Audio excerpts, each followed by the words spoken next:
نبی کریم صلی اللہ علیہ وسلم نے فرمایا،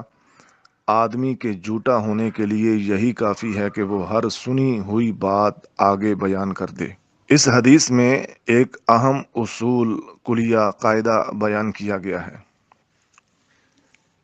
اور وہ یہ کہ آدمی اگرچہ اپنے آپ کو جھوٹ سے بچاتا ہو، لیکن اگر اس میں یہ خصلت پائی جاتی ہے کہ وہ بغیر سوچے سمجھے، بغیر تحقیق کے، چاند پھٹک کے جو بات سنتا ہے وہ آگے پہنچا دیتا ہے، تو وہ بھی انہی لوگوں میں شامل ہے جو جھوٹ بولتے ہیں یا جھوٹ پھیلاتے ہیں۔ جھوٹ بولنے والا اور جھوٹ پھیلانے والا ایک ہی کیٹیگری کے لوگ ہیں، اور چونکہ سنی سنائی بات عام طور پر جھوٹ پر مبنی ہوتی ہے، اور اس کو آگے نقل کرنے والا، بیان کرنے والا جھوٹ ہی کو پروان چڑھا رہا ہوتا ہے، اس لیے جب بھی کوئی بات آپ کے پاس آئے تو سب سے پہلے یہ جاننا ضروری ہے، آیا یہ بات رونما ہوئی بھی ہے یا نہیں، یا بس افواہ ہے، یا کسی پر جھوٹ بولا گیا ہے، کسی پر تہمت لگائی گئی ہے، کسی کی عزت کو پامال کیا جا رہا ہے۔ سب سے پہلے یہ جاننا ضروری ہے۔ اللہ رب العزت قرآن مجید میں بھی اس بات کی طرف ہماری توجہ مبذول کرواتے ہیں۔ ارشاد باری تعالی ہے، یا ایھا الذین آمنوا ان جاءکم فاسق بنبأ فتبینوا، اے ایمان والو، اگر تمہارے پاس کوئی فاسق خبر لے کر آئے تو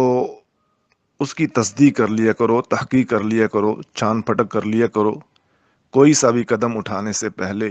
کہیں ایسا نہ ہو کہ تم بغیر تحقیق کے، بغیر چھان پھٹک کے کوئی کام کر لو، بعد میں تمہیں شرمندگی کا احساس ہو۔ تو شرمساری سے بچنے کے لیے بھی یہ ضروری ہے، اور اس میں بڑی قباحتیں ہیں۔ سب سے بڑی قباحت تو یہ ہے کہ جس چیز سے رسول اللہ صلی اللہ علیہ وسلم نے ہمیں روکا ہے، ہم بلا دھڑک اور بلا جھجک وہ کام کرتے چلے جاتے ہیں، ہمیں کوئی اس کی پرواہ ہی نہیں، نعوذ باللہ من ذالک۔ ایک مومن اور ایک مسلمان ہونے کی حیثیت سے ہمیں رک جانا چاہیے،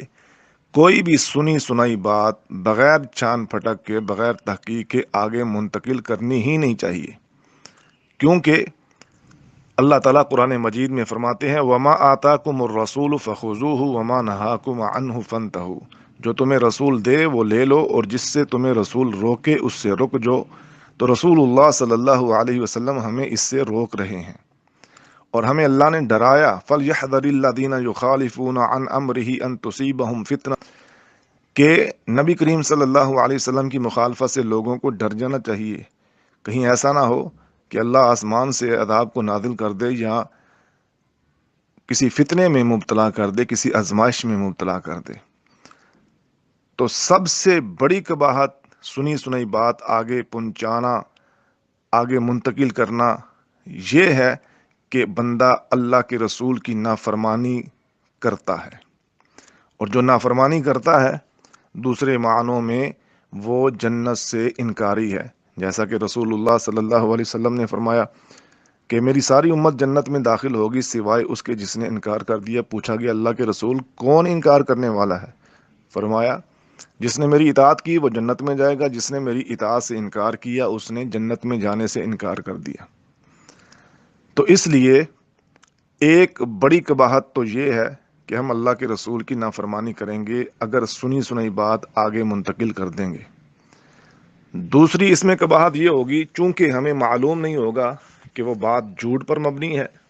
وہ کسی پر تہمت ہے، کسی کی عزت کو پامال کیا جا رہا ہے، اگر ہم اس کو آگے منتقل کریں گے، دوسروں تک اس کو بیان کریں گے، تو ہم اس گناہ کا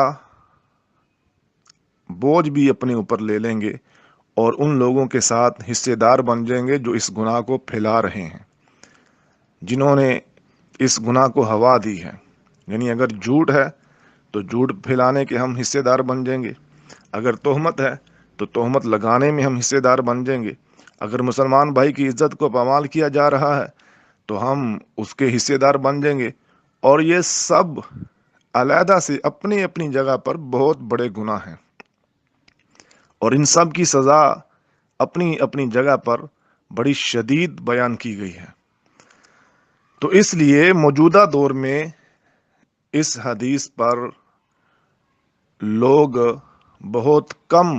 عمل کرتے ہوئے نظر آتے ہیں، بالخصوص جب سے یہ سوشل میڈیا کا دور آیا ہے۔ اس دور میں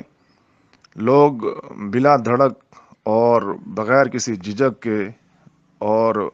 بغیر کسی حیا کے ہر قسم کی بات آگے شیئر کرنا اپنے اوپر لازم سمجھتے ہیں، اور اس حدیث کے وہ مزاق بنتے ہیں کہ سنی سنی بات بغیر تحقیق کے جب آدمی آگے منتقل کرتا ہے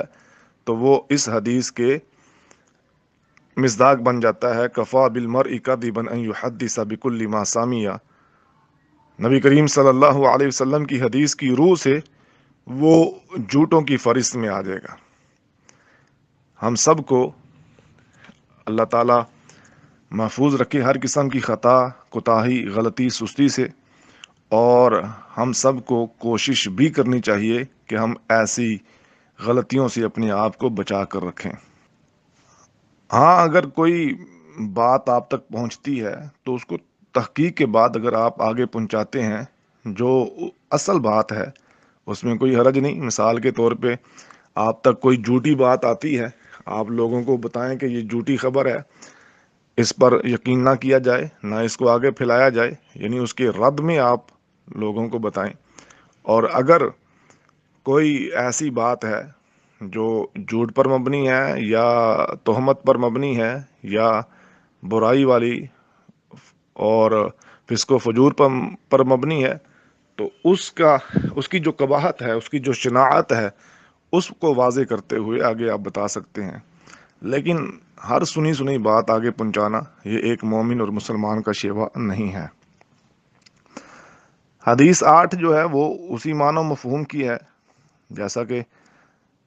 یہ واضح آپ کو سکرین پر نظر آتا ہوگا۔ عن ابی ہریرہ عن النبی صلی اللہ علیہ وسلم بمثل ذلک۔ اور حدیث نمبر 9، یہاں پر یہ عمر بن خطاب رضی اللہ تعالی عنہ کا قول ہے، اور عمر بن خطاب رضی اللہ تعالی عنہ نے بھی وہی بات فرمائی، الفاظ کے تھوڑے سے تغیر کے ساتھ، کہ آپ نے فرمایا آدمی کے لیے جھوٹ سے اتنا کافی ہے، یعنی جس کی بنا پر وہ جھوٹا قرار دیا جا سکتا ہے، کہ وہ ہر سنی سنائی بات بیان کر دے۔ تو یہ بھی اسی بات کی وضاحت ہے، مرفوع حدیث کی وضاحت ہے۔ آگے حدیث 10 جو مالک بن انس رحمہ اللہ سے مروی ہے، وہ کہتے ہیں اعلم انہ لیس یسلم رجل حدث بکل ما سمع، یعنی یہ بات جان لو، ایسا آدمی صحیح سالم نہیں ہو سکتا جو ہر سنی سنائی بات آگے بیان کر دے۔ ولا یکون اماما ابدا وهو یحدث بکل ما سمع، نہ کبھی وہ امام بن سکتا ہے جبکہ وہ ہر سنی ہوئی بات آگے بیان کر دیتا ہے۔ تو اس سے بھی یہ معلوم ہوتا ہے کہ امام کا جو منصب ہے اور جو امامت کی شرائط ہیں، اس پر ایسا آدمی پورا نہیں اترتا، اور ایسے آدمی کو کسی بھی صورت امام نہیں بنایا جا سکتا، کیونکہ نبی کریم صلی اللہ علیہ وسلم نے تو اس آدمی کو منصب امامت سے ہٹا دیا تھا جس نے قبلہ رخ تھوکا تھا۔ تو یہ تو بہت بڑا گناہ ہے، جھوٹ پھیلانے میں کسی کی مدد کرنا، جھوٹ کی تشہیر میں حصے دار بننا۔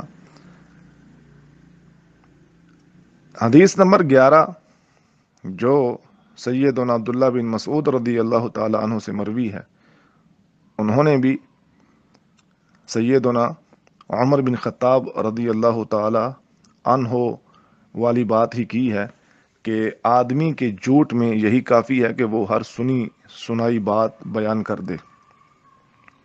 حدیث نمبر 12 اس میں امام عبد الرحمن بن مہدی رحمہ اللہ کا قول ہے، وہ فرماتے ہیں آدمی اس وقت تک امام نہیں بن سکتا کہ لوگ اس کی اقتداء کریں، حتیٰ کہ وہ سنی سنائی بعض باتوں کو بیان کرنے سے باز آ جائے۔ یعنی اگر اس کے اندر یہ علت ہے کہ وہ ہر سنی سنائی بات آگے منتقل کرتا ہے تو وہ امامت کے منصب پر فائز نہیں ہو سکتا۔ ہاں، اگر وہ اس سے باز آ جائے، توبہ کر لے، تو پھر اس کو امام بنایا جا سکتا ہے۔ یہ حدیث کا مفہوم اختصار کے ساتھ بیان کیا گیا ہے۔ اللہ ہمارا حامی و ناصر ہو۔ جو سنایا ہے، اللہ ہمیں اس پر عمل کرنے کی توفیق عطا فرمائے۔ سبحانک اللہم و بحمدک، اشہد ان لا الہ الا انت، استغفرک و اتوب الیک، وآخر دعوانا ان الحمد للہ رب العالمین۔